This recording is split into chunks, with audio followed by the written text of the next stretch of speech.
વડગામમાં નવા મહિલા ટીડીઓએ ચાર્જ સંભાળ્યો છે। વડગામ તાલુકાની છાપ સારી નથી, સાથે મળી વિકાસના કાર્ય કરીશું તેવું ગીતાબેન દ્વારા કહેવામાં આવ્યું છે। વડગામ તાલુકા વિકાસ અધિકારીની બદલી થતા નવીન નિમણૂક પામેલ મહિલા ટીડીઓ ગીતાબેન ઠાકરે બુધવારે શુભ મુહૂર્તમાં શાસ્ત્રોક્ત વિધિ સાથે ચાર્જ સંભાળ્યો। નવીન ટીડીઓને આવકારતા તાલુકા પંચાયતમાં દિવાળી પૂર્વે દિવાળી જેવો માહોલ સર્જ્યો હતો। ત્યારે વડગામ તાલુકા વિકાસ અધિકારી ભૌમિક ચૌધરીની બદલી સમી તાલુકા વિકાસ અધિકારી તરીકે થતા તેઓની જગ્યાએ હારીજ ટીડીઓ તરીકે સફળ કામગીરી બજાવનાર શ્રીમતી ગીતાબેન ભૂપતસિંહ ઠાકોરની નિમણૂક થતા તેઓએ બુધવારે નાયબ ટીડીઓ પીડી સેનમાની અધ્યક્ષતામાં હર્ષ અને ઉલ્લાસભેર વાતાવરણમાં તાલુકા વિકાસ અધિકારી તરીકે ચાર્જ સંભાળ્યો।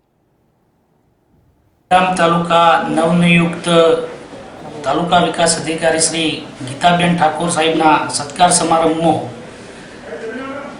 સૌ દરેક સમાજના આગેવાન મિત્રો, સરપંચશ્રીઓ, તલાટી બંધુઓ તેમજ પ્રેસ મીડિયા કોન્ટ્રાક્ટરો દ્વારા બેન વિવિધ સ્વાગત કરવામાં આવ્યું। તેમજ અમે પણ બેન વતી ખાતરી આપીએ છીએ કે બેન સરકારશ્રીની વિવિધ યોજનાઓમાં લોકોને સાથે રાખી સહભાગી બનશે અને લોકોના સુમેળભર્યા કામો કરશે એવી અમે ખાતરી આપીએ છીએ।